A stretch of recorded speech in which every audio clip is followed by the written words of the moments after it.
kolbu ya. Kalau kolbunya ini misalnya banyak terselubung dengan penyakit ya, penyakit-penyakit ya karena maksiat, karena kita banyak lupa kepada Allah, sehingga kolbu ini akan menjadi dikunci mati oleh Allah SWT. Maka itu menjadi satu masalah yang sangat besar. Jadi sesungguhnya ujian yang paling berat itu adalah ketika diturunkan musibah oleh Allah SWT, maka yang paling berat itu ketika kolbu sedang dikunci mati oleh Allah SWT. Itu menjadi masalah besar. Maka penderitaan itu akan semakin dahsyat gitu. Sehingga bagi kita bagaimana senantiasa menjaga kolbu kita. Ulul albab itu yang senantiasa berzikir kepada Allah, minta kepada Allah, pertolongan kepada Allah. Kalau yang namanya kesalahan, walaupun ulul albab, itu pasti akan ada kesalahan. Tapi ada beda. Bedanya apa? Ketika ulul albab ini salah, tergelincir, dia mau ampunin, beristighfar kepada Allah SWT gitu.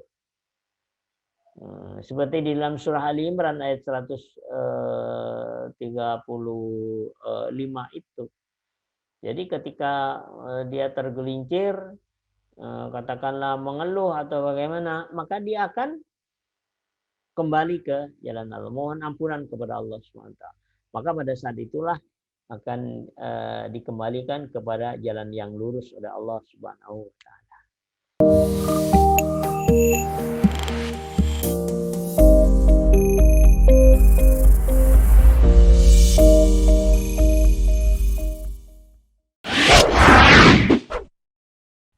Assalamualaikum warahmatullahi wabarakatuh. Waalaikumsalam warahmatullahi wabarakatuh. Silakan.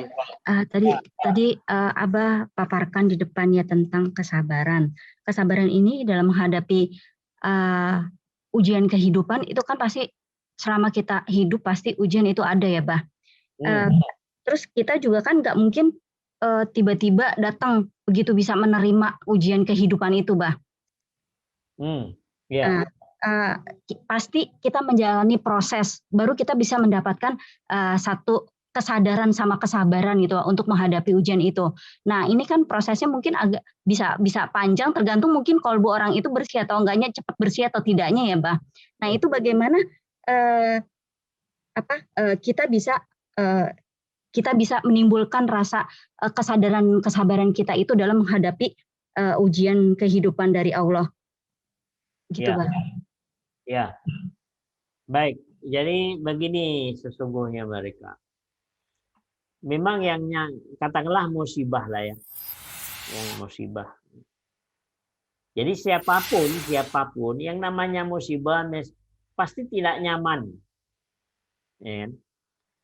Yang namanya ketidaknyamanan itu pasti dirasakan. Pasti dirasakan. Jadi oh ya sabar, terus kemudian ya. Jadi yang namanya Yang namanya kesempitan atau musibah pasti tidak nyaman. Dan tidak nyaman itu pasti dirasakan. Maka itu yang harus kita terima terlebih dahulu gitu. Terima.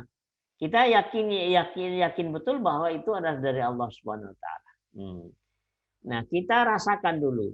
Ketika kita sudah merasa ini tidak nyaman, mengganggu, boleh mengeluh, ya.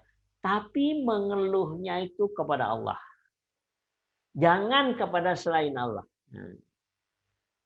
Jadi rahasianya sesungguhnya di situ. Boleh mengeluh, ya Allah, bagaimana nih ya Allah, tolong berikan jalan keluar ya Allah. Kami hamba-Mu yang lemah ini tidak mampu ya Allah. Mengeluh begitu. Dan itu orang yang sabar gitu. Dan justru itu yang sangat ditunggu oleh Allah gitu. Nah, satu ketika di dalam hadis begini. Malaikat Jibril itu bertanya kepada Allah SWT. Ya Allah, kenapa sih ya Allah si fulan itu tidak kunjung dikabulkan permohonannya? Apa kata Allah? Biarkan saja Jibril. Aku senang dengan jeritan hatinya itu. Jadi Allah senang gitu. Jadi kalau kita mengeluh kepada Allah, ya Allah, ini rasanya tidak nyaman ya Allah. Ini kok begini ya Allah. Aku mohon kesabaran, mohon kekuatan ya Allah. Justru ketika kita mengeluh kepada Allah seperti itu Allah senang gitu. Jadi yang namanya sabar ini bukan tidak boleh mengeluh, boleh mengeluh, tapi mengeluhnya kepada Allah gitu. Terima dulu apa yang diberikan oleh Allah tadi, berupa ketidaknyamanan atau katakanlah kesengsaraan sekali. Itu terima dulu. Nah, maka nanti ketika kita rasakan kita sudah tidak kuat, ya sudah mengeluh kepada Allah Subhanahu wa taala. Begitulah sesungguhnya yang dilakukan oleh Nabi Ayub, yang dilakukan oleh Nabi Yunus, ya kan. Ketika Nabi Yunus ditelan masuk perut ikan, begitu gelapnya ya di dalam perut ikan, terus dibawa ke dasar laut, itu kan luar biasa. Bisa kita bayangkan bagaimana itu pengapnya ya kan, berada di perut ikan. Bahkan di dalam hadis itu kalau saja Nabi Yunus itu tidak mengeluh, akan berada di perut ikan sampai hari kiamat. Coba gitu. Kemudian apa? Nabi Yunus, la ilaha illa anta subhanaka inni kuntu minadh dhalimin. Ya Allah, tidak ada Tuhan selain Engkau, ya Allah. Sesungguhnya aku telah berbuat zalim. Itu kan sesungguhnya mengeluh kepada Allah itu.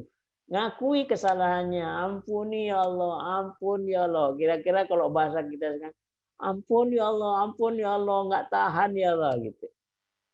Ya. Justru itu yang ditunggu oleh Allah. Allah senang dengan jeritan kolbu kita itu. Nah, begitu pula Nabi Ayub ya, diuji dengan penyakit misalnya. Nabi Ayub ya apa namanya? Coba bisa bayangkan di dalam Al-Qur'an dikatakan Nabi Ayub itu katanya nikmal abdu. Jadi hamba yang nikmat. Jadi artinya apa? Dia merasakan betul bagaimana ketidaknyamanan yang pada saat menerima penyakit itu.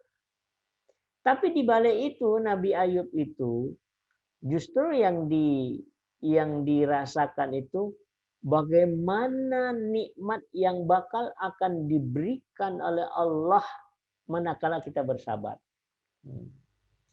Namun ketika sampai kepada satu titik puncaknya, ya, itu Nabi Ayub mengatakan, ya Allah, ini setan sudah mulai menggoda ya Allah. Jadi artinya apa? Di situ ketahanan jiwa itu mengeluh kepada Allah, jangan sampai setan itu menggodanya.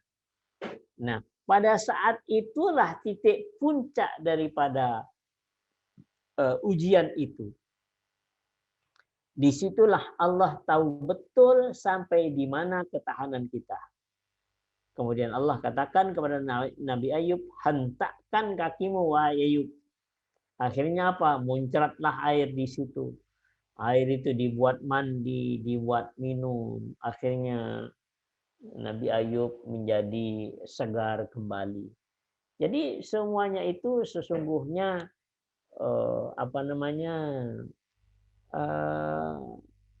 pasti yang namanya tidak nyaman kita merasakan itu. Pasti kita akan mengeluh. Nah, cuma mengeluhnya orang yang sabar ini mengeluh sama Allah. Tidak boleh mengeluh kepada manusia, kepada siapapun, mengadu, itu yang nggak boleh. Mengeluh aja kepada Allah gitu. Maka Allah sangat suka. Ya. Justru itu yang ditunggu-tunggu sama Allah. Gitu. Allah sangat senang banget kalau dikeluhin sama hambanya. Jadi boleh mengeluh. Nah, kemudian memang di sini seperti apa yang dikatakan tadi bahwa bergantung kepada apa namanya kolbu ya. Kalau kolbunya ini misalnya banyak terselubung dengan penyakit ya, penyakit-penyakit ya karena maksiat, karena kita banyak lupa kepada Allah, sehingga kolbu ini akan menjadi dikunci mati oleh Allah SWT. Maka itu menjadi satu masalah yang sangat besar. Jadi sesungguhnya ujian yang paling berat itu adalah ketika diturunkan musibah oleh Allah SWT, maka yang paling berat itu ketika kolbu sedang dikunci mati oleh Allah SWT. Itu menjadi masalah besar. Maka penderitaan itu akan semakin dahsyat gitu. Sehingga bagi kita bagaimana senantiasa menjaga kolbu kita, ulul albab itu yang senantiasa berzikir kepada Allah, minta kepada Allah, pertolongan kepada Allah. Kalau yang namanya kesalahan, walaupun ulul albab, itu pasti akan ada kesalahan. Tapi ada beda. Bedanya apa? Ketika ulul albab ini salah, tergelincir, dia memohon ampunan, beristighfar kepada Allah Subhanahu wa taala gitu. Seperti di dalam surah Ali Imran ayat 135 itu. Jadi ketika dia tergelincir, katakanlah mengeluh atau bagaimana, maka dia akan kembali ke jalan Allah, mohon ampunan kepada Allah SWT. Maka pada saat itulah akan dikembalikan kepada jalan yang lurus oleh Allah Subhanahu wa taala. Jadi walaupun ulul albab bukanlah segalanya tidak tergelincir, tidak tergelincir, tapi cepat-cepat dia memohon ampunan kepada Allah Subhanahu wa taala. Boleh mengeluhnya kepada saya, mengeluh saja kepada Allah. Nah, kalau mengeluh kepada Allah, bangun malam nangis kepada Allah, munajat kepada Allah, begitu caranya. Nah, itu yang dinamakan dengan wabasyiris sabirin gitu. Orang yang sabar itu seperti itu. Barangkali itu Mbak Rika. Wallahu a'lam.